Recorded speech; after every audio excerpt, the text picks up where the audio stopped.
Hello to zombie mamas out there! I would like to share you this short video of mine mga ka-zombie mamas na today ako po ay mag-unbox ng aking birthday gift galing sa aking family friend. Oh.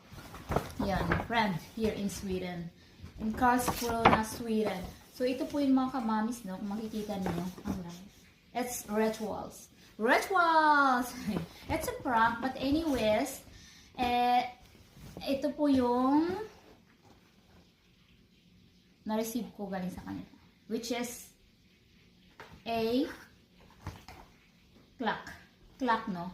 So, I'm happy, appreciate much, kasi kailangan ko ng time dito sa bahay. Wala po akong orasan kasi nilalaro ng aking bugoy. So, ngayon, meron na po akong clock, no? Yan.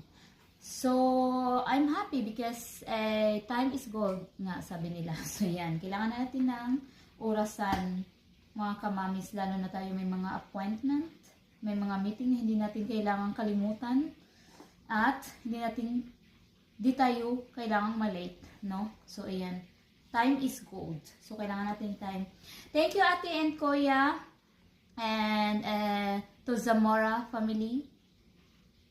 Ate Maxine. So, ayan. Happy na ang Tita Selmo na may clock. Sana hindi laruin ng bugoy. So, ayan po. Thank you so much. And susunod natin ang second gift. May pa-card sila, no? Talagang ano to sila? Mababait na family. Your limitation, it's only your imagination. Happy birthday, Maricel. We wish you all the best in life, and may God always guide you in everything you do. More hugs, Ate Myla, Kuya, Ernesto, and Ate Maxine. Thank you so much. Di ba nakaka-touch? It's very touching, a message. And ito na yon. I'm so excited. So, excited. Wow. Talagang alam nila, oh. Talagang alam nila. Uy! Naku, Diyos ko, Lord God. Ano ba to sila? Oy, nag-ano pa talaga sila, nag-i-effort. Nag-i-effort pa. Effort. Naku.